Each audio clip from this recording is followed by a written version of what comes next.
Hey everybody, hope you are doing well. My name is Will Allen, and this is Roxanne Schwartz. We're here from the Behance team, super excited.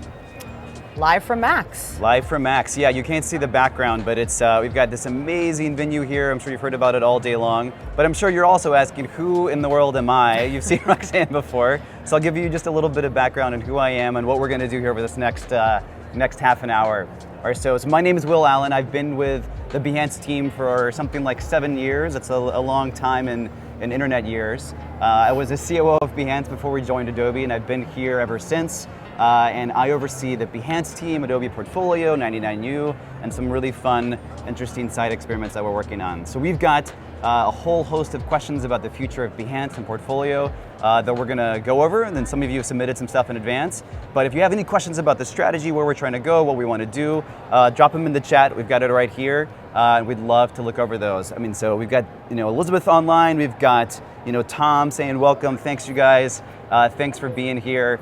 Should be a lot of fun. So, Roxanne, do you want to kick us off and ask us some of the first questions? Yeah, let's do it. And just quickly, for those of you that don't know, you're on Behance right now, so I'm sure you're familiar, but Behance is an online portfolio site for artists to showcase work, discover work, get hired.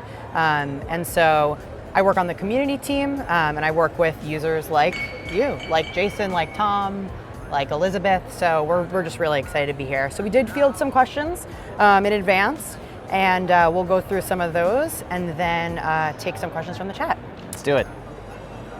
So the first question we got, it was a good one. Who is Oscar Ramos Orozco?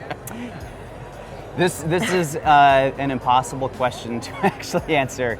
And to do it justice. So for those of you who've been on Behance, you submit work to Behance, and if you're lucky enough, you'll get featured on sort of the homepage. And it's not just luck. We actually have two amazing curators, and really think of them as museum curators, Oscar and Nami, and they look through thousands and thousands of projects every single day for ones that they think are the most interesting and some of the best ones for to show to the rest of the world. And so they'll take those and they'll put them on the homepage, what we call the best of Behance. And so if you've been featured, you actually get this personal email from Oscar that says, hey, congratulations, your work has been featured in Best of Behance or in one of our number of galleries. And the truth is, Oscar is a real person. He's a real member of our team. I've seen him, I swear. He exists. It's not some made up name that we have. He's been with us for a long time, and is just an amazing, amazing person, a great creative. And we're fortunate to work with him. He's based out of New York City. Yeah, he's a great person. Him and Nami both do an amazing job. I can never do their job, mostly because I don't have the eye that they have, but also because it's really challenging. If you look at the homepage of Behance, we feature a whole assortment of types of work. So it's not just about the best in any one field, not just graphic design, not just photography, not just illustration, but it's finding sort of the best of each of these fields, what's interesting, what's trending, showing people whose work hasn't been seen before and really giving them a sort of a leg up and a boost. It's a really phenomenal job that they do. And so that's Oscar. That's Oscar. So this one, I love this question. This one came from Giannis Barayworks. Sorry if I messed that up. And they asked, what advice would you give to a young starting graphic designer? And so Will and I are not designers. However, we did discuss this question with our design team at Behance and Adobe Portfolio, and we got some awesome answers that I'd love to share. Let's hear them. So a couple great ones were constantly be curious, try new things even if they don't work. Don't be intimidated by the gap you see between a newcomer's sort of skills and work versus a professional's.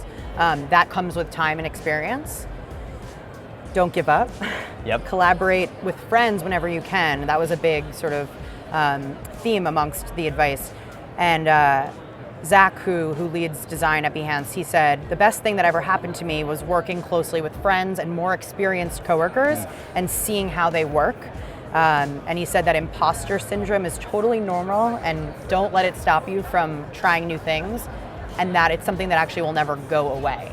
So I just thought those were some amazing tidbits. I love that advice in so many different aspects of it. And the one that resonates with me is just trying new things and not being afraid to fail. If I think about what we do, day in, day out on Behance, on sort of this experience of Adobe Live, for Adobe Portfolio, for 99U, we've got a pretty good amount of scale, and if we screw something up, you are going to know, the audience, and so the stakes are pretty high. But we're constantly pushing ourselves to try new things, to push the boundaries, to figure out how can we best serve you as the creative community, because that's our goal, right? And if we get too complacent, you suffer in the end. And we do this at the end of the day for you, for the creative community. And being sort of fearless, even in the face of uncertainty, and even no matter what scale you're operating at, if it's just for you as a personal project, or if it's for millions of people, that sort of fearlessness is really, really important. It's what I admire the most in our design team, is they're constantly pushing the boundaries and pushing me to sort of do things that I wouldn't normally think about doing. Right. And if question. You all in the chat have sort of advice for young designers that are just starting out, please feel free to share. I mean, I think it's definitely a question that's open to everyone. Yeah. One question from the chat here, will Behance fully integrate into all Adobe applications to directly share and highlight projects? That's a good one. It's a really good question. Stay tuned is the answer I can give you. It's really interesting. So we've done a couple of iterations of this, so full transparency of where our head is at on sort of the Behance product side. We had an integration in Photoshop a couple of years ago, and the truth is not many people used it. It wasn't super well done, and it actually didn't make things easier. But since we debuted Work in Progress on Behance, there's an entirely new start screen for a lot of the CC apps you'll have noticed, and Photoshop and Illustrator in particular. There's a lot of things that have been happening that sort of are converging on this new form. So nothing happening imminently, but stay tuned, because there's a lot of stuff that we're pushing the boundaries on the design side to think of what is that best experience to both show your work directly from our apps, including some of our next-gen apps like Rush, which just are super fun to think about, and Gemini. And not only sending stuff off to Behance from there, but then also seeing that work in Behance. A good example of how this could sort of work is two of our mobile apps, Sketch and Draw, in the App Store today. Phenomenal apps. You should check them out. They've got a really tight integration into the Behance community. And that, to me, sort of serves as a guidepost for how we're thinking about this with all of creative apps by the end of next year. So lots of stuff happening in this realm. Super exciting. So we get this question a lot, and we talked a little bit about who Oscar is, and we do have an in-house curation team, and this question comes up a lot, which is, how do you feature projects? What do you think a project needs to be featured? And for those of you that don't know, we do have a Best of Behance gallery on Behance.net, and that's where the featured projects get chosen and displayed. And so one thing I thought that would be helpful is we have a blog post actually on our Medium page that kind of talks about the philosophy and approach to featuring projects on Behance. And we would love to just run through some of those points. So one thing to keep in mind is that every project is eligible to be featured on Behance. So our curators are really trying to expose innovative and well-crafted work. And they consider like a ton of different factors when it comes to featuring: originality, quality, the actual presentation of the project itself, the context of the project, and how much traction it's actually getting from the community. And that means on Behance, appreciations, comments, and views. So what can you kind of do to up those chances? So generally, we feature projects that are 6 to 10 images. We think that's sort of a nice sweet spot between 1 and 2 doesn't necessarily tell a full story. We also don't want the viewer to keep scrolling and scrolling and never feel like they got to the end. Large images are super important, the quality and size of those images. We also recommend pure images without watermarks because we find that watermarks sort of distract from the project itself, and we do warn against that. A complete polished project. So we do have a feature called Work in Progress where users can post unfinished work and get feedback, and then the project is more of the final story, how you got there and the finished piece. A couple others, cover image, choosing the right sort of thumbnail.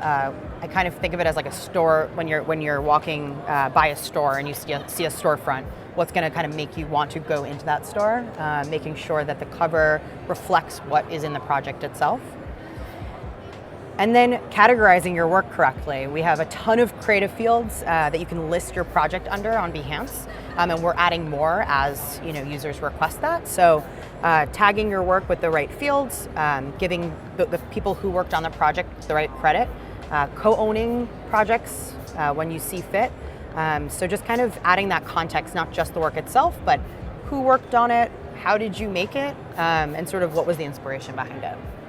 So those are great, Roxanne. Thanks for sharing those. And those are, and there's even more here. Yeah, and what's helpful about these is they do give you sort of a bit of a framework for how we're thinking about what gets featured in sort of the best of Behance. But it's also important to note that the vast, vast majority of work on Behance never gets featured and is every bit as good and important because it's about you. It's about what you want to show.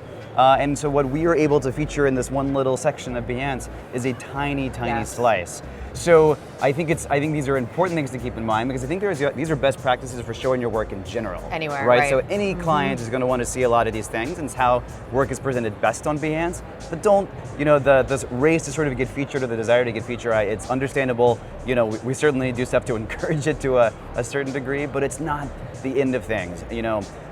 Taking your content, posting it to Behance, building a network on Behance, sharing your content from Behance onto all the other platforms you have, tweeting about it, putting it on Facebook, posting it on Instagram, everywhere. All those things are really important to giving you, the thing that matters the most, which is exposure and attribution for your work. And featuring is just one way for us to basically signal boost certain things that are coming out. But you'll see there's a lot of fun stuff that we're doing, like in our For You section. On Behance. We introduced this a couple months back, and we're now recommending projects. And these projects are recommended to you based not only on the quality, but also on things that the signals that you've given us. Like if you like certain types of projects, we're going to show you more that are like that. And one of my favorite parts about these daily recommendations is that we actually take into account people whose work hasn't made it yet, whose work hasn't been seen by a ton of people yet, to really try to signal boost people who just haven't, they posted their work and maybe they're working in obscurity, maybe they just hasn't sort of had that big lucky break yet. We built this algorithm from the ground up to take that into account, to basically overweight on people whose work is up and coming. We're seeing really promising results for this, so if you haven't seen them, log into Behance, check them out. Great set of recommendations, and this is just going to keep getting better and better. So yeah, the big takeaway there is featuring projects is great. It's a big part of what we do, but it's still, there's so many great opportunities for you to get your work out there. Absolutely. So those were the big questions we had pre-filled, but we'd love to go to the chat. Go to the chat and see what you guys are asking. We'd love to see naming as a category. I think it's more specific than branding. Cool. So we got some creative field suggestions here. Yeah. So designs by Kanani. One of the things that we've always struggled with is we have these we call them creative fields. The different areas you can categorize your work. And the question is always, how deep do you go? How far do you divide sort of branding, or do you sort of keep it at a top level? And the truth is we sort of seesaw back and forth over time between having really granular specific names and really sort of like higher top level stuff. There's no singular answer, but naming is a good suggestion. We'll try to add that one. Bitmap Jack is amazed. Thanks, Bitmap Jack. Love that. So here's one from Bernard. It says, will we have more controls on the containers for images, like 2 boxes in one horizontal line, etc.? The short answer is yes. The long answer is when are you going to get those things? We are, if you think about Behance, there are a couple core components to it. Projects is one of the core parts of what makes Behance what it is. We are constantly improving the process to upload your work, the process to view your work, the process to share your work, and projects is a big part of that. So in the next 6 weeks, you're going to see some pretty dramatic changes on Behance. At least from the viewing experience, which we're really excited about. We have access to them behind our feature flag, and every day I look at them and I'm giddy with excitement about how good they look. And then one of the things we're going to be thinking about next is the uploading process, right? So how do we make it even easier, even more fluid for you to upload your work into a project? Right now it's too hard, right? It's a lot of work. And you all do an amazing job. I mean, so the caliber and the quality and the scale of the content that we see every day just blows my mind. We want to make it easier for you and that much more seamless. So stay tuned. Tom Sherrill said, I love it when I create a project and it just syncs to my LinkedIn. Thanks. That's great feedback. Is there a way, Jason Valentine, is there a way to have recent uploads just to keep the discovery section fresh? So we have a most recent category when you search on Behance. So if you go to the search and filter magnifying glass on the top right, you can actually sort by a ton of different filters. And one of them is time. And so right now we have it selected for this week, but you can do all time, today, this month. And then you can also browse by featured, most appreciated, most viewed, most discussed, or like your question, most recent. So that is an option as well. So Scott's got a good question here, and it's how is Behance different from Spark or Portfolio? So it's a great question. Hopefully I can answer it in a way that you understand, because they have some overlap, but they really serve pretty distinct purposes and goals. So Behance is the creative community. It's the largest creative community dedicated to exposing your work. And I like to say that we operate by a really simple formula on Behance, and that is exposure for your work, so having people see your work, plus attribution for your work, having people know that you actually created it, equals opportunity. So exposure plus attribution equals opportunity. And for me, that's the guiding principle for Behance. That's what we do. And so it's all about showcasing your work, connecting with other creatives, finding people to have these opportunities with, and those opportunities can be, work, like actual work, full-time, freelance, project-based work, or just collaborations. And I love all the stories about collaborations that we have. On the portfolio side, it's a website builder for your personal portfolio, and so it goes hand in hand with Behance. If you're on Behance, you can create an Adobe Portfolio in a matter of seconds. And it's a way to put on your own domain, your own branding, your identity out to the world and to establish a portfolio. So we see as a best practice people who share their work on Behance with the community there, also have under their own domain, so roxanne.com, williamallen.com, all of their work under their own domain. We launched a whole host of new features on Portfolio yesterday, so lots of exciting stuff there. If you don't have an Adobe Portfolio, it's free in Creative Cloud with an Creative Cloud plan, so check it out. It's a fantastic product that we're really doing a lot to iterate on. And if you have projects on Behance already, those will auto-import into your portfolio. So that's something that is definitely beneficial for someone who's a Behance user and then a Portfolio user. So. And then Spark is our tool for next-gen creators, and it does an amazing job. I mean, Spark Post is one of my favorite apps of any app altogether. It's an incredibly easy way to create social media graphics. And so we see lots of users using all three of these things. They're on Spark, they're creating their graphics, they share it out to all their social networks, they showcase their professional work on Behance and on their own personal domain with Adobe Portfolio. So Spark is really about easy to use creation tools. Behance is the community where you can showcase your work and get exposure for that work, and Portfolio is where you can build your own personal website under your own domain. Rob G asked a really great question, which is, can I live stream to Behance? And so obviously you're watching this now on Behance. Adobe Live is on Behance. And I'm saying this a lot. I'm saying this a lot, but stay tuned. We're doing some really, really, really exciting, really fun things there, and that we'll be able to announce more soon. But it's going to be fantastic. So stay tuned there. I saw someone ask in the chat, "What do you do?" What do I do? Will do? Yeah. That's a and good so question. I think it would be a good time to just pause, and if you're just Yes. joining. Who are we? Why are we here? Who is this person? Yeah, so welcome if you're just joining us. Thrilled you're here, getting so many great questions in the chat. So my name is Will Allen. I've been a long-time member of the Behance team. I was the COO prior to our acquisition a number of years back, and I've been leading the team here at Adobe since 2012. I also oversee Adobe Portfolio, 99U, and some of our new experimental projects that you'll be hearing about sometime in the future.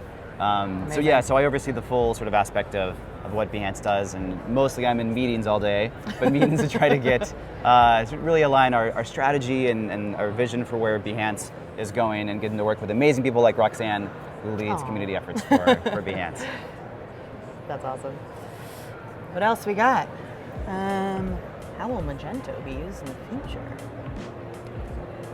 That's a great question, Chase, and I don't know the answer to it. So there's the just the short answer there is we're part of Creative Cloud, and there's another part of the business which is the Experience Cloud and the Marketing Cloud, and we've got phenomenal products for companies from SMBs up to large enterprises to basically automate their experiences and their marketing. So I don't know as much about that side of the world, unfortunately.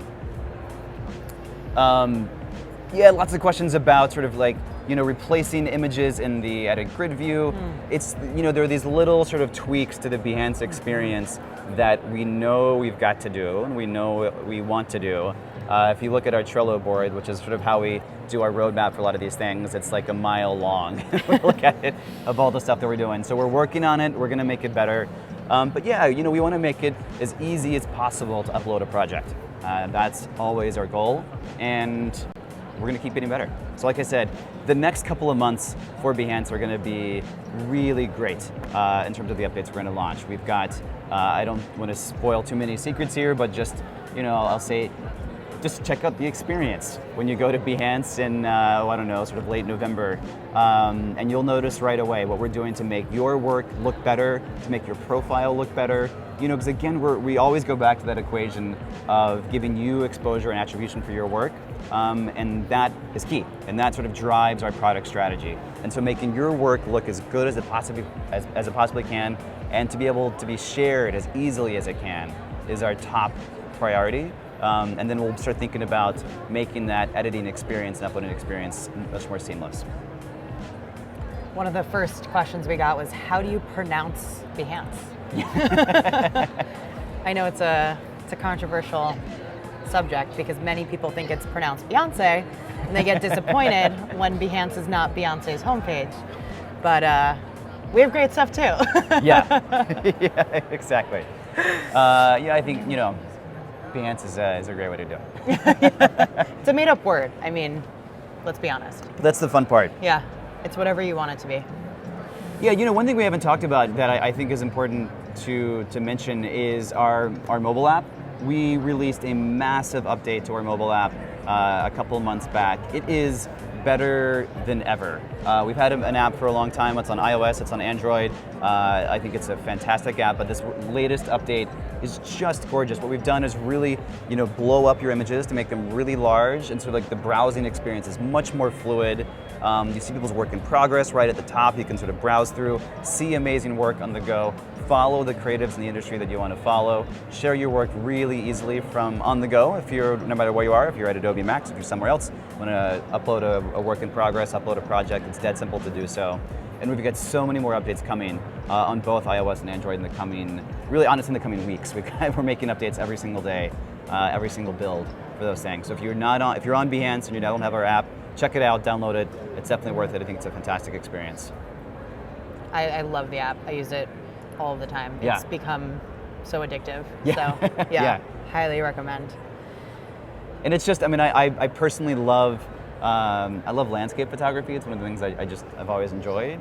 And if I'm walking between meetings, if I'm doing anything else, I'll just pull up the app and I'm scrolling through and just checking out amazing, beautiful landscape photography from all over the world. So awesome. I tend to hone in on the Swiss Alps. That's sort of where I want to go. Where you land. But yeah, it's just fantastic. We got a good question in the chat, Esther. Yeah. Will there be chat abilities in the mobile app for the live streams on Android? That's a great question. Yes. And the answer is yes. Yes, soon. Yes, soon. very soon. Yeah, I think I just need to put a big sign up front that says "coming soon." Like, we're going to get these things out. No, but chat is one of the honestly, it's one of the near-term things on both iOS and Android to make the chat that much better, that much more powerful on the go. And it's on our must-do list. So look for it imminently. Next couple of I'll say weeks. Maybe the team back in New York will kill me for saying that, but definitely months. We won't tell. Yeah, don't tell them I said that. Well, I think we're just about at time. So I just wanted to say thank you all for watching, for participating in the chat. Again, I'm Roxanne. I head up the community efforts at Behance and Adobe Portfolio. And we're super excited that everyone can kind of come and watch and participate. And if you have any questions, please DM us on Twitter, mention us. We're always kind of listening and would love to hear from you. And yeah, and I'd say add on that. Thank you for watching, for being an incredible community. We feel, and I feel in particular, incredibly lucky to come to work every day, because I feel like we have the best job, is we get to work for you, to figure out what are the things that you want to do to make you successful at your job. And that's what gets me up in the morning. It's what keeps me coming to work every single day. It's why I've been doing this for 7 years, and hopefully we'll do it for 7 or 70 more years to come. But you're an amazing community, and we feel deeply honored to be a part of it and to help build products for you. So thanks for watching, and and ask us any questions. Keep creating great things. Absolutely. Thanks so much.